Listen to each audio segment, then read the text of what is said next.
आपको जरा अच्छी तरह से। अच्छा जी, ठीक है। सबसे पहले जो मेहराबाद में बसे हुए मेहर बाबा की समाधि है, उनको कोटि कोटि प्रणाम। उसके बाद आप सभी लोगों के हृदय में जो मेहर बाबा बसे हैं, अब आग्रह स्वीकार कीजिए। जय बाबा। आप सभी के हृदयों में जो मेहर बाबा बसे हैं, सभी को कोटि कोटि प्रणाम। मैं इतना ही कहना चाहता हूं कि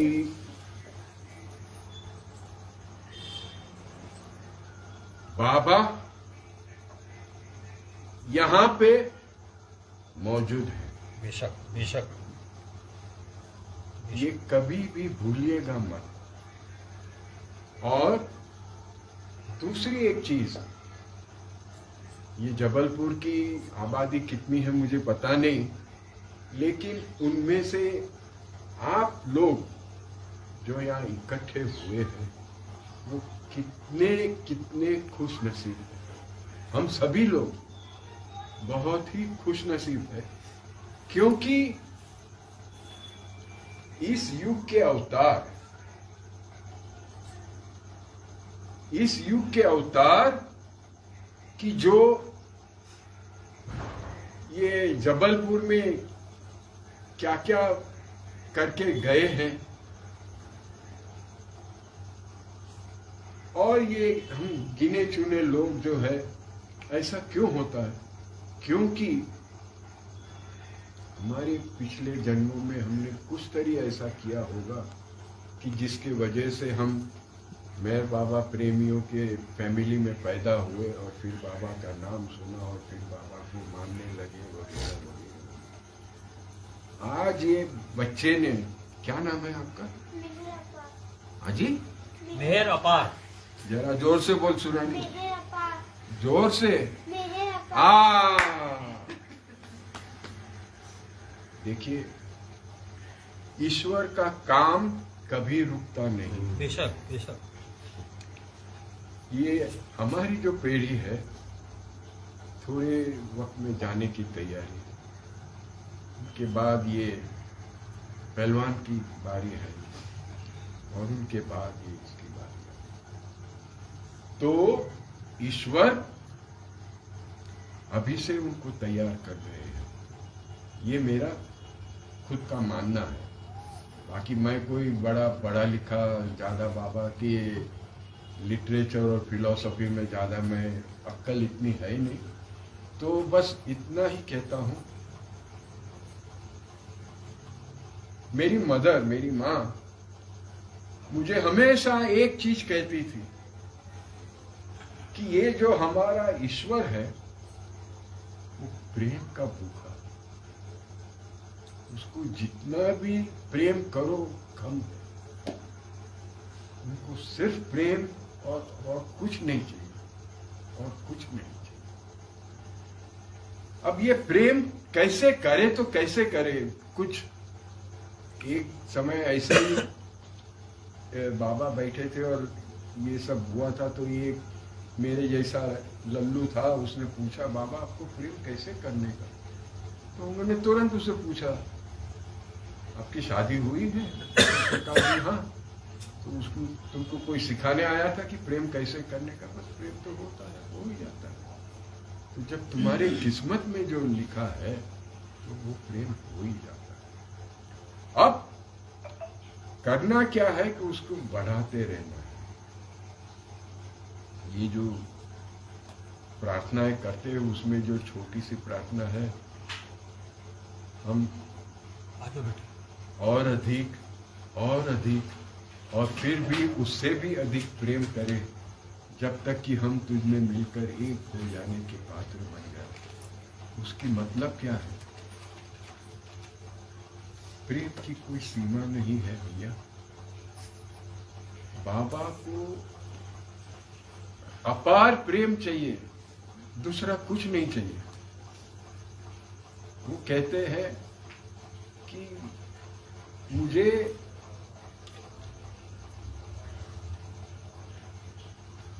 प्रेम करना कोई कभी लाखों करोड़ों में एक सही तरह से प्रेम करने वाला जो पैदा होता है कि जिसको मर्द खुदा कहा जाता है। हम लोग तो सब ठीक है, जय बाबा करते रहते हैं, लेकिन जो असल प्रेम जो उनको करना है। आप में से सभी लोग समाधि पे होके आए हैं। क्या होता था आप लोग को अंदर जाते समय? आंसू बहते थे? कभी बहते थे? क्यों? यही सवाल बाबा जब इंग्लैंड में थे और वो ऊपर दर्शन, ऐसे ही ऊपर के कमरे में दर्शन दे रहे थे और ये नीचे सब हट्टे कट्टे वो ब्रिटिश लोग खड़े थे। तो उसमें से एक जन जब ऊपर गया बाबा के पास, तो उन्होंने पूछा कि मेहर बाबा आप में क्या है, क्या आप कोई जादू करते हैं, क्या करते क्या है? ये हट्टे कट्टे इतने पहलवान लोग बच्चों की तरह रो रहे क्यों? तब बाबा ने समझाया कि मेरे सर से लेके पैरों की चोटी तक मैं सिर्फ प्रेम हूं। आई एम लव पर्सोनिफाइड, मैं प्रेम हूं। और जब हम लोगों की आंखें ये ऐसे प्रेम को देखते हैं तो वो हमारा हृदय वो उसको पकड़ नहीं सकता है, तो धर धर धर धर आंसू आंखों से बह जाते हैं। इतना जरूर याद रखेगा कि जब भी 2-3 लोग भी अगर बैठ के सच्चे दिल से बाबा को प्रेम करे, तो प्रेम को याद करे, तो वो जरूर हाजिर होते हैं। इसमें कोई शक नहीं है, कोई शक नहीं है। और जो इन्होंने बताया कि अभी बाबा के बर्थडे का सेलिब्रेशन होने वाला है, तो एक समय ऐसे ही बाबा थे, तब बर्थडे का सेलिब्रेशन हो रहा था। तो किसी ने पूछा कि बाबा हम आपको ऐसी क्या गिफ्ट दे कि जो आपको पसंद आए? तो बाबा ने उल्टा ही सवाल किया। उन्होंने सभी को पूछा, बोलो भाई आप क्या दोगे जो मुझे पसंद आए?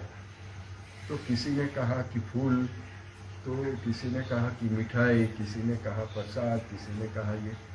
तो बाबा ने कहा कि मधुसूदन के भजन में है कि तुम मेरा ही तुमको लौटाना। ये तो सब चीज़ें मेरी ही बनी हुई है, तुम मुझे लौटा के क्या फायदा? ऐसी कोई चीज़ दो कि जो मेरे पास नहीं है। अब ईश्वर के पास क्या नहीं होता है?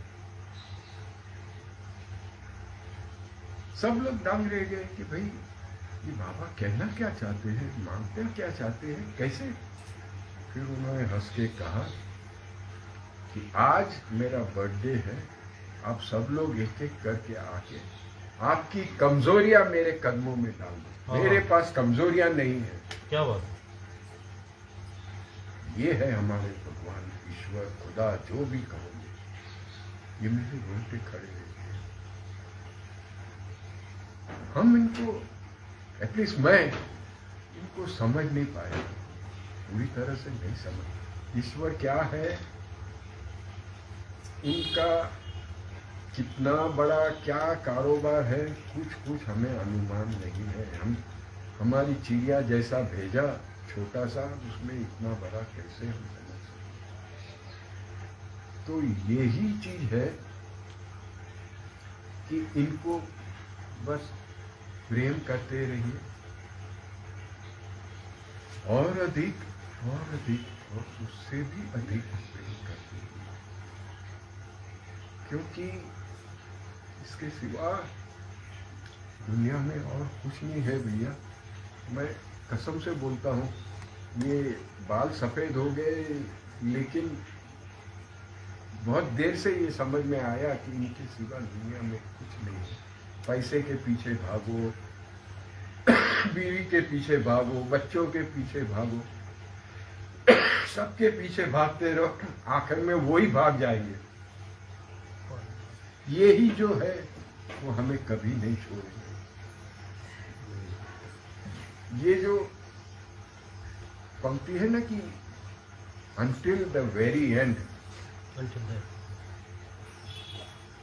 वो हिंदी में क्या है कि हम प्रेम करें और उससे भी अधिक और उससे भी अधिक और अधिक, जब तक कि हम मिलकर एक हो जाने के पात्र बन जाए। उसका मतलब क्या हुआ? यही जन्म का अंत नहीं है। हाँ, ये बात सही।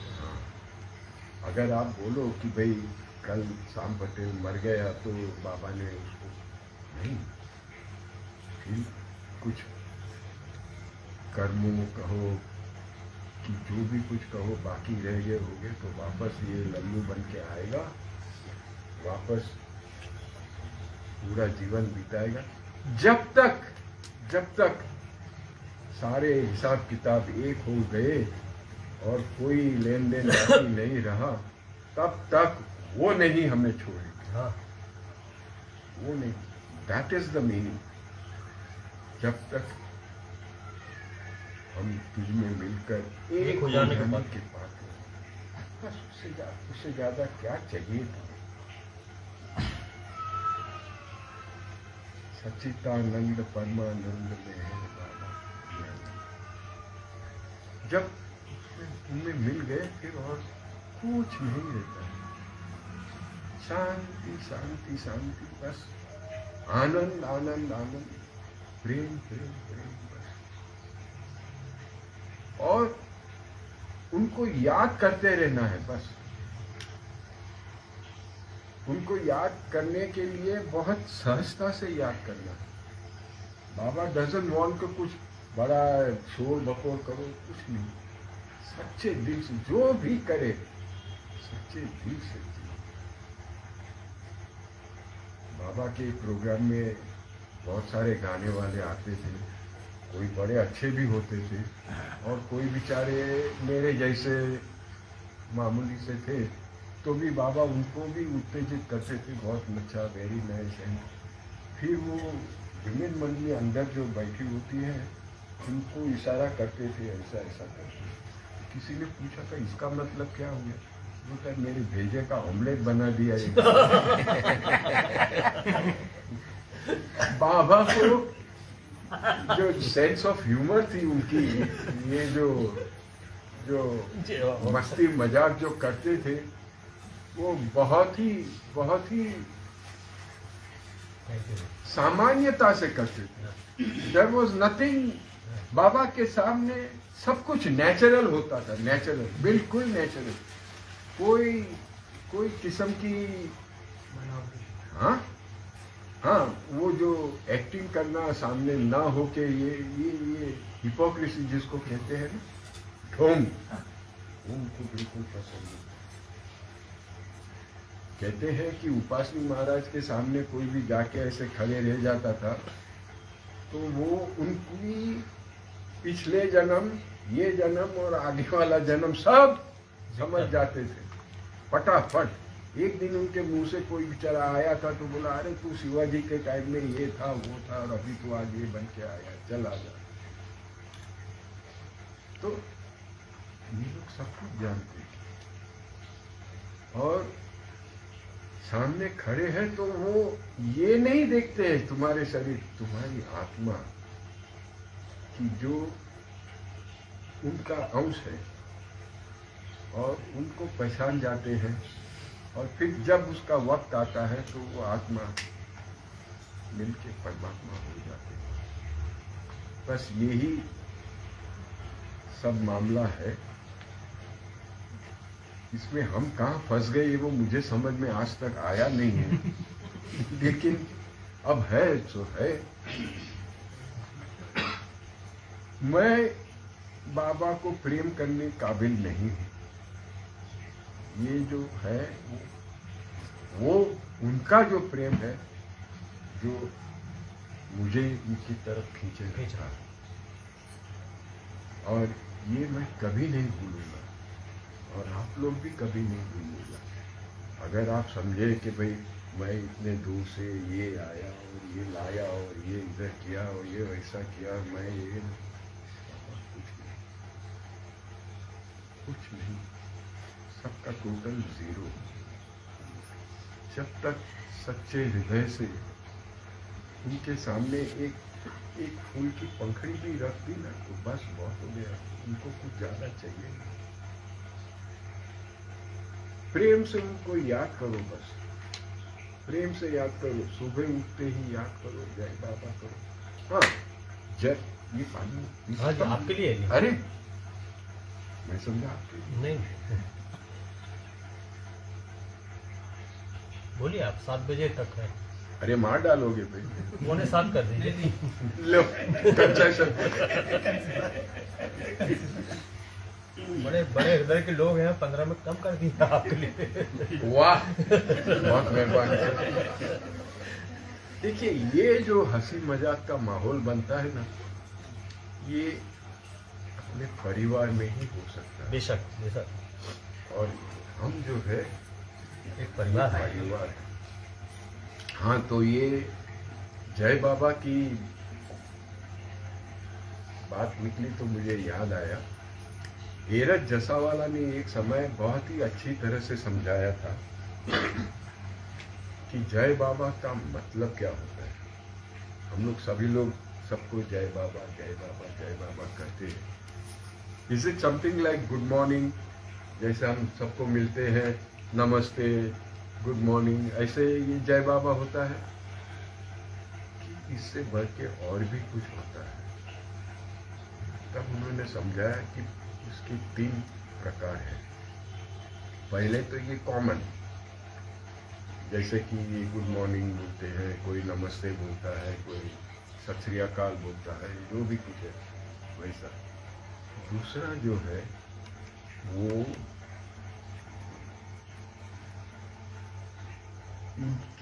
उसके अंदर बसा हुआ मेहर बाबा को मैं प्रणाम करता हूं। और तीसरी और ये जो बात है कि जब तक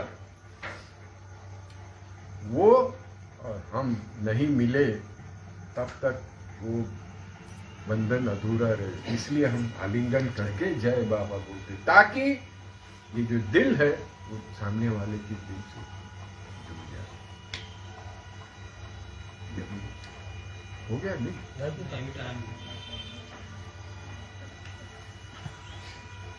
अच्छा, अभी आप में से किसी को कुछ पूछना है, सादा सवाल पूछना है तो पूछना, बाकी जो ज्ञान की बातें हैं वो ये बताएंगे। बोलिए, किसी को कुछ पूछना है? हम लोग ये पूछना चाहते हैं कि आप बाबा के कांटेक्ट में कैसे आए?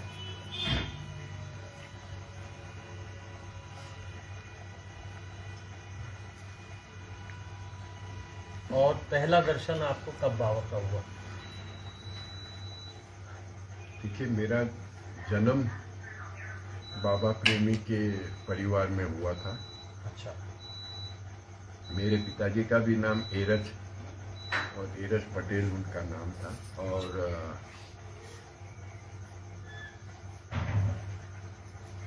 मेरे पिताजी एक तरह की ईश्वर की खोज में निकले थे। उनको ये संसार वंसार की कोई मोह माया नहीं थी, लेकिन कुछ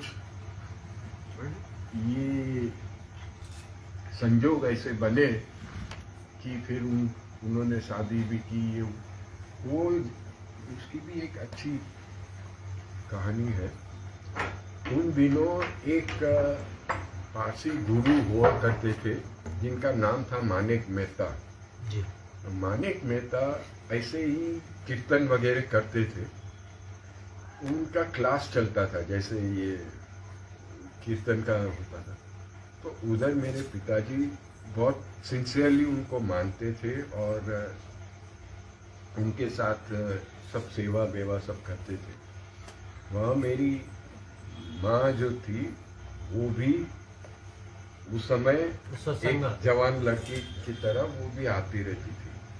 अब क्या हुआ, मानिक मेहता ने एक गलती कर दी कि एक दिन ये सबको मेहर बाबा के दर्शन के लिए लेके गए। वहाँ से आते ही हमारे पिताजी ने हाथ जोड़ के कहा कि भाई मेरा अब दिल मेहर बाबा हो गया है। तो ये भड़क गए, बोला ऐसी क्या बात है, तुम्हें खुदा चाहिए, मैं तुम्हें खुदा दूं? नहीं बाबा, हमें कुछ नहीं चाहिए, आपसे छुट्टी लेके हम मेहर बाबा के पास जाना चाहते हैं। तो बड़ी नाराजगी से उन्होंने जाने दिया ये वो। तो ये मेरे पिताजी सब वैसे ही कर रहे थे। अब क्या होता है कि मेरी मदर भी वो मेहर बाबा के इसमें ऐसे ही ग्रुप में जाने लगी। एक दिन मेरी मदर जो एक ऐसी औरत थी, उसको सपना आता है, सपने में बाबा खुद आके उसको कहते हैं कि मेरा एक काम करना है तुझे।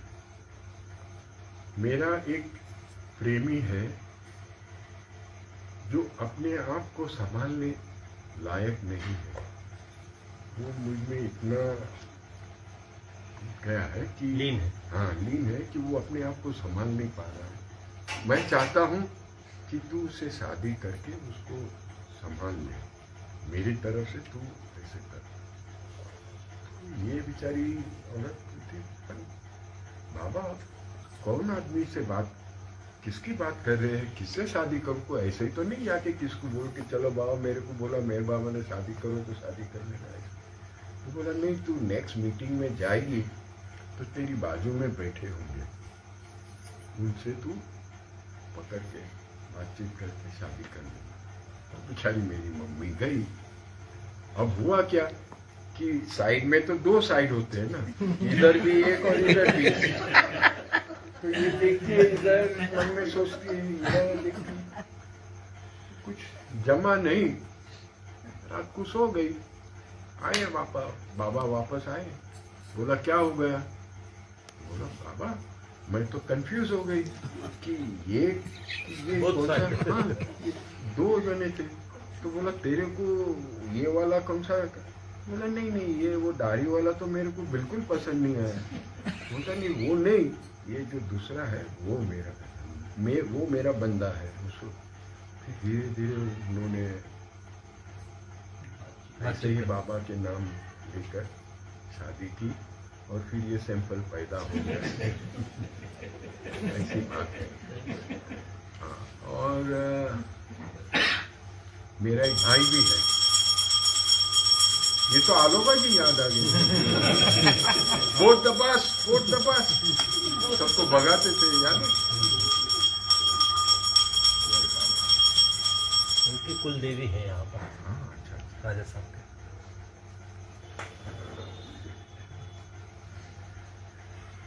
हाँ, मेरा एक भाई भी है। वो मेरे से बिल्कुल विपरीत, यानी एब्सोल्यूट ऑपोजिट। ना कहीं जाता है, ना कुछ, सेंटर में भी नहीं आता है, मेहराबाद भी नहीं जाता है, कुछ नहीं। लेकिन अपना जो जीवन है बाबा के बराबर कहे गए शब्दों से वो फॉलो करता है। मेरे से ये नहीं होता है। मैं पे करके सब बाजू जाता हूँ और ये नखरे नाटक करता हूँ। तो हर एक का अलग अलग होता है। मेरे जीवन में दुख की बात ये है कि जब जवानी थी, जब मौका था बाबा के करीब रहने का, उस समय मैं बाबा से बिछड़ गया था। ये मैं बहुत लोगों के सामने नहीं बोलता था, लेकिन अब जाने का वक्त आ गया तो मैं बोला अभी वो ऊपर लेके जाने के बदले यही छोड़ यही बात है। बहुत बढ़िया, तो वो इसलिए हुआ था कि मेरे पिताजी ने बहुत दुख देखे थे। उसके संस्कार काटने के लिए बाबा ने उनको इतना दुख दिया था, इतना दुख दिया था। मेरे से वो जवानी की उम्र में वो सहा नहीं गया। मैं बोला ये कैसा खुदा है, कैसा भगवान है कि जो अपने भक्त को संभाल नहीं सकता है, तो साला मैं क्यों उनके पीछे ही करूं। तो उस हिसाब से मैं बहुत सालों तक नहीं गया। ये आपने जो ईस्ट वेस्ट गैदरिंग की बात की ना, उसमें हम थे जी। मेरे फादर, मदर, मेरा भाई और मैं, और मेरे पिताजी के भाई और उनका परिवार, उनकी वाइफ और दो, उनकी एक लड़की और एक लड़का। ऐसे हम लोग सब साथ में गए थे दर्शन के लिए। तो एक दिन वो दर्शन की लाइन में सब लोग खड़े रह के दर्शन लिया था। दर्शन लेने के बाद फिर शाम दोपहर का जब प्रोग्राम होने वाला था, तो एरज जी ने वहाँ पे से ऐलान किया कि भाई बारिश होने वाली है। तो जो लोगों ने सुबह दर्शन ले लिए होंगे वो प्लीज़ नहीं वापस खड़े रहना, ताकि दूसरे लोगों को मौका मिले और बाबा का दर्शन हुआ। जैसे ये ऐलान हुआ तो मेरे पिताजी ने हमारा हाथ पकड़ के हमको साइड में ले लिया। मेरी मम्मी को कोई अच्छी जगह ढूंढ के बैठा दिया और हम लोग को वहाँ सौंप दिया। और वो ऐसे ही घूमते घूमते वो बाबा के जो स्टेज पे बैठे थे वहाँ दूर से देख के बस आंसू बहा रहे थे वैसे ही। अब इनके जो भाई थे उन्होंने बोला कि अरे एरज साहब, कौन इतने इसमें कौन देखने को जाता है कि तुमने दर्शन किया कि नहीं किया, खड़े रह जाओ चुपचाप वापस। बोला नहीं बाबा ने ना बोला है। ईश्वर के साथ भी होशियार लोग रहते हैं। हाँ, होशियार लोग बहुत होते हैं भाई। जैसे ही मेरे चाचा की टर्न आई दर्शन के लिए, बाबा ने मुंह फेर दिया। ये ऐसे बैठे थे इधर, बाबा ने मुंह फेर दिया।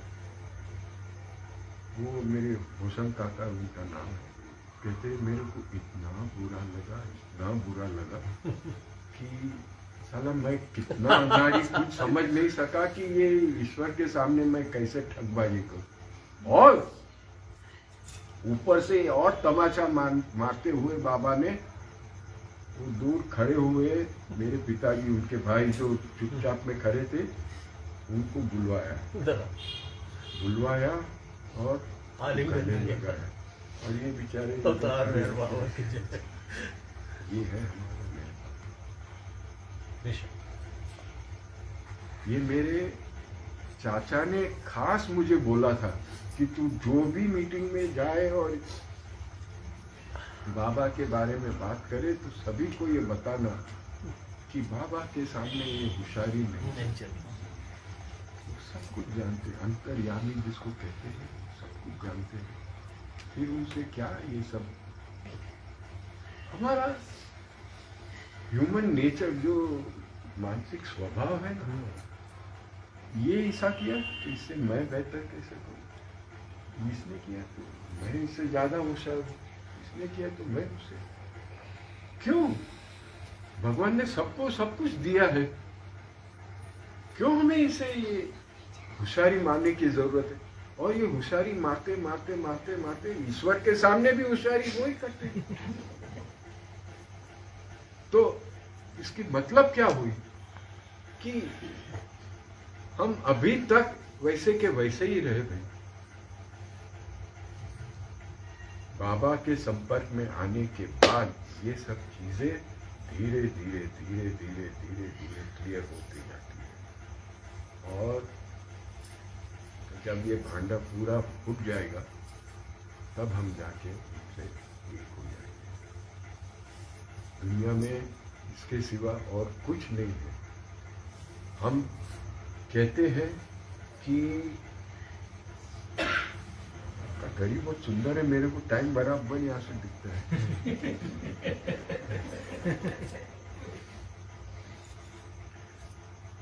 बाबा की मौजूदगी हमारे सेंटर में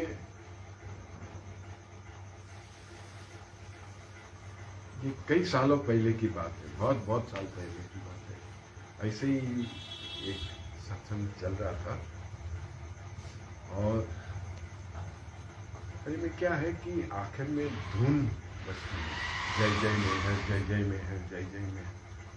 धुन में मुझे मस्ती रैये में आ जाती है, हर एक तरह के विचार आते हैं, ये सब दम दम दम दम दम दम दम जोर जोर से सब चलता है।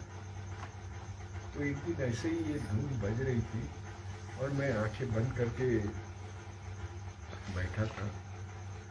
अचानक देखता हूँ तो ये हमारे सेंटर में भी ऐसी छवि है, तो वहाँ से वो एकदम वो टीवी में दिखाते ना वैसे धड़ाम करके कांच टूटा और बाबा प्रकट हुए। अब जब बाबा प्रकट होते हैं तो उनकी बाजू में एरस तो होनी ही चाहिए, तो एरस ने उनको हाथ दे के थोड़ा सा स्टूल जैसा ऐसा था, उस पे से बाबा को उतारे। मुझे आज तक याद है, एरस ने ऐसा एक झोला था, उसमें कुछ प्रसाद थे और एरस बोलते हैं कि आज मेहर बाबा तुम्हारे मुंबई वालों को मिलने आए हैं, बहुत प्रसन्न है, आप सभी लोग ऐसे एकदम घुस के मत आइए, लाइन से आइए, एक एक बाबा दर्शन लेके प्रसाद लेके जाइए। अब उस समय मैं ये वापस नया नया जुड़ा था, तो मेरी में वो गिल्टी फीलिंग थी, वो क्या कहते हैं, ग्लानि है, आत्मग्लानि है। हाँ, मुझे बुरा लगता था बाबा के सामने जाने की। तो सब लाइन में खड़ा हुआ, लेकिन जो भी आता था ये करके कि भाई मेरे को, मैं बोलता जाओ आप मेरे आगे जाओ, आप मेरे आगे जाओ, ऐसे करके करके करके मैं लास्ट में आखिर में खड़ा रह गया, लास्ट।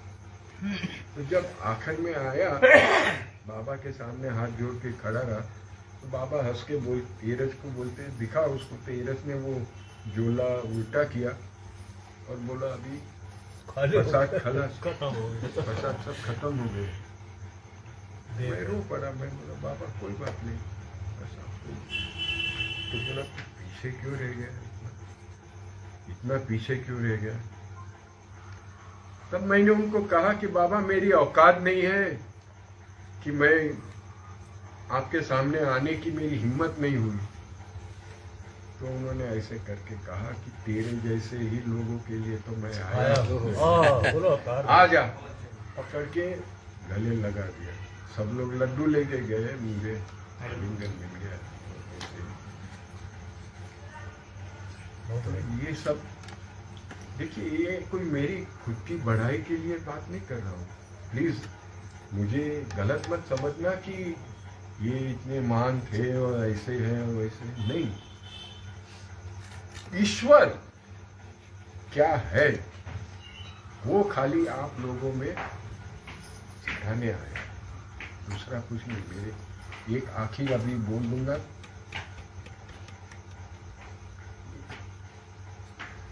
कभी कदाच बाबा के ऐसे क्या कहते हैं, विजन जो कहते हैं ना, जिसको स्वप्न नहीं होता है। स्वप्न कब होता है, जब आप नींद में हो और स्वप्न आ जाता है, वो स्वप्न। ये तो बैठे बैठे जब तुम्हें कुछ आंखें बंद करके दिखाई देता है, उसको कहते हैं विजन, ईश्वर का आभास होना। हाँ, आभास होना, आभास। तो ये अमर तिथि की बात है, बहुत सुंदर। उस समय मैं बहुत फाफे मारता था, यानी कि वो विमेन मंडली आती थी ना समाधि के दर्शन के लिए, जी जी। तो सब लोगों को कंट्रोल करने का और ऐसे बहादुर की तरह खड़ा रहने का, सिक्योरिटी ने हमने, तो वो सब हमेशा करता था। लेकिन एक साल मुझे दिल में आया कि ये सब लफड़ेबाजी छोड़ के चुपचाप बैठ के बाबा पे ध्यान करके बैठ जाने को। वो जो 12 से 12:15 का जो साइलेंस मोड का जो वक्त होता है ना, तो उसमें से मैं निकल तो गया, लेकिन बैठने को कोई जगह नहीं कहीं भी। यहाँ ढूंढा वहाँ ढूंढा, 11:30 11:45 होने को आया। मैं जगह ढूंढते ढूंढते बॉम्बे बस वालों की जो हम लोग के पहचान के थे उधर गया, तो उन लोग ने बेचारे थोड़े हटके बैठने को तो दिया, लेकिन तूने आज क्या खाया, ऑमलेट में कितने बैदे खाए, बाबा जी लोग सब वही चर्चा होती है। मेरा दिल वहाँ से, मुझे वो सब इंटरेस्ट नहीं था, मुझे बाबा पे ध्यान करना था। तो वहाँ से उठ के मैं नवसारी ग्रुप था उसमें भी, हाँ तू कौन सी बस में आया या ट्रेन में आया कि, मैं बोला बाबा मैं जाता हूँ। ऐसे करके मैं उठ के, आप लोग में से कितने लोग गए हैं मेरा बात? सभी गए भाई शाबाश। तो वो जो मंसारी की कैबिन की तरफ जाने का जो गेट है ना, ग्रीन कलर का लकड़ी का, वहां पे ये सब आंध्रा की लेडीज बैठी थी, पूरा जाम। तो उसके बीच में मैं घुस के बैठ गया। फायदा क्या था, क्या बात कर रहे हैं? बोले मैं नहीं सुना, और मैं जो बोलूं परफेक्ट, वो बाबा के सामने ये करने के लिए परफेक्ट जगह मिल गई। तो बस ऐसे ही ध्यान करके मैं बैठा, और ये 12 बजे का वो वहाँ से ऐलान हुआ, अवतार है बाबा, नहीं वो क्या, हाँ धुन के बाद, हाँ वो साइलेंस शुरू हुआ, और बस मेरे मन में यही सब विचार आने लगे। क्योंकि उसके 1 साल पहले हम बॉम्बे सेंट्रल वालों ने वहाँ पे प्ले किया था, एक नाटक रजू किया था, जिसमें ये बाबा के आखिर के टाइम में जो उनके लाइटन झटके जो आते थे वगैरह वगैरह सब दिखाया था। तो वो मेरी आंखों में बहुत ताजा था। तो मैं मन ही मन में बाबा को कहता हूँ कि मेरे जैसे पापी के लिए आपने क्यों इतना कष्ट उठाया। ये प्रेम की दिल की बात होती है, उसमें कोई लॉजिक कुछ नहीं होता।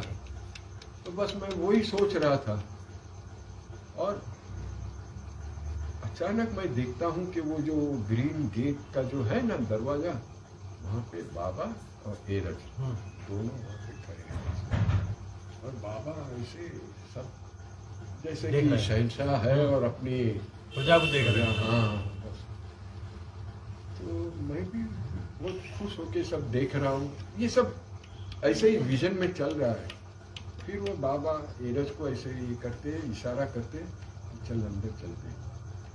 तो पता नहीं ये इतनी गर्दी में उन लोग कैसे जगह ढूंढ के, वो जो सभा मंडप जिसको कहते हैं ना, तो समाधि के बाजू में वहां पे पहुंच गए। एरज बाबा को हाथ देके उनको ऊपर खड़ा कर दिया और साइड में खड़े रहे। पहले वो जो बाजू में स्टेज था उसी पर कार्यक्रम होते थे। हाँ, तो वहां पे बाबा खड़े हो गए, एरज बाजू में थे, और मैं भी भाग के उनके पीछे। मैं बोला एरज को, मैं बोला आप लोग क्या कर रहे हो? लोगों ने अगर देखा तो लोग टूट पड़ेंगे, बाबा के शरीर को कैसे संभालेंगे हम? तो एरज ने मेरे को एक इतना ऐसा हे दृष्टि से देखो, हाँ, ये अन्नाड़ी तू कुछ जानता नहीं है, क्यों इसमें पड़ता है, चुपचाप खड़े रहे यहाँ की। तो मैं चुपचाप खड़े रह गए। और फिर ये बाबा अपनी मस्ती में सबको ब्लेसिंग देते, आशीर्वाद देते, ऐसे खड़े रह, इधर से उधर, उधर से इधर, इधर पीछे आगे, ऐसे बस करते रहे सब दिशाओं में, बस ऐसे ही। कितनी देर तक, 7-10 मिनट तक चला होगा। फिर जब ये हुआ तो फिर बाबा ने वापस एरज को इशारा किया कि चलो अभी हम जाते हैं, हमें जाना है। तो अगेन कैसे भी वो उतर के कैसे वो समाधि पे पहुंच जाते हैं। समाधि का जो थ्रेशोल्ड है ना, जो चौखट जिसको कहते हैं, बाबा खुद उसको ऐसे नमन करते, मुझे अभी तक याद है। और लेफ्ट साइड से अंदर जाते हैं, ऐसे ऊपर जाके वो जो समाधि का पत्थर है, वो आप लेडीज लोग कैसे वो किसी पेटी पेटारा का ढक्कन खोलते हैं ना, कि कोई अचार के डब्बा के कुछ ऐसे खोलते हैं, वैसे बाबा ने ठप करके खोल के रख दिया। और फिर वो जाके अंदर लेट गए। नीरज को इशारा करते हैं कि बंद कर। अभी बंद कर। नीरज बेचारा आंखें मार रहा है, इतना भारी पत्थर, किसी के बस की बात नहीं है उसको ऐसे हटाने की। तो मेरे को कहता है, शाम आ जा जरा, मेरे को हेल्प कर। तो हम लोग बहुत फांफे मारते मारते कैसे भी करके वो ढक्कन, इतना जब बाकी था तो अंदर से मैं के देखा, मैं बोला चलो आखिर में एक पर्सन वहां हो गया। तो वो बाबा कहते हैं, tell them what you saw, सबको बताओ कि तुमने क्या देखा। ये हुआ और ये इधर अवतार मेहर बाबा की जय, और फिर सब वो प्रेयर आरती प्रार्थना सब कुछ होने लगा, और सब ऐसे करके पूरा कार्यक्रम खत्म हो गया। ये है हमारे मेहर बाबा।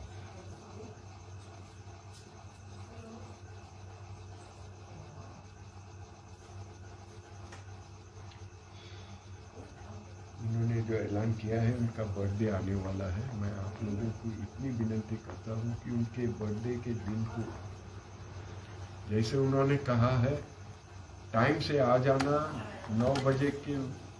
बाबा को वक्त की पाबंदी बहुत पसंद थी। ये मेरे को प्रताप अहीर ने एक टाइम बोला था। Yes sir. कि ये बाबा टाइम होगा, अभी आपको 3 मिनट है।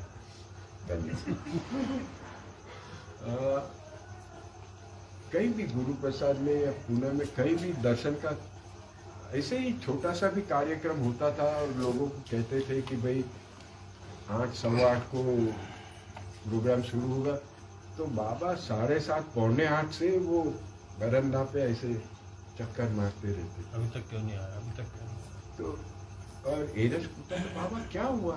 अरे बताइए कहाँ है ये लोग? मैं इतना तैयार होके बैठा हूँ, ये लोग कहाँ है? तो बोले बाबा अभी टाइम नहीं हुआ है। अरे क्या ये लोग का प्रेम ऐसा है कि टाइम पे ही आने का, उससे पहले नहीं आ सकते? ये नहीं वो नहीं। एरज ने मुझे यही कहा, प्रताप ने सॉरी यही कहा कि क्या तुम्हारी फर्ज नहीं बनती है कि ईश्वर को ऐसे लटका के तुम्हारे लिए वो इंतजार कराते खड़े रहे। तब से मैंने कान चिमट लिए हैं कि जब भी कोई भी, आज भी देखिए बाबा का प्रोग्राम था, चुपचाप आके खड़े रह गए, क्योंकि ये हाजिर हो जाते हैं। अगर आप ये मानते हैं तो, अगर नहीं मानते तो डिंग चिंग करके यहाँ से चले जाओ, कुछ नहीं, फर्क नहीं पड़ता। वो सूखा केला लाया, उसकी छाल छुट के फेंक दिया, बस खत्म, वैसी ही हालत हो जाएगी। लेकिन अगर तुम्हें वक्त की पाबंदी इनके लिए रखनी, ये ऑर्गेनाइजर तो बेचारे मेहनत करते हैं, ये लोग तो सिर्फ मेहनत करते हैं, कराने वाले वही है। आपका उनका हिसाब जो है वो वही संभालते हैं, हमें बीच में बोलने की कोई जरूरत नहीं है। लेकिन वो बर्थडे के समय पे आ जाना, और हो सके तो आपका कोई भी एक वीकनेस जिसको कहते हैं ना, क्या हिंदी वर्ड क्या होता है? कमजोरी, कोई भी एक कमजोरी उनके सरेंडर करते हैं।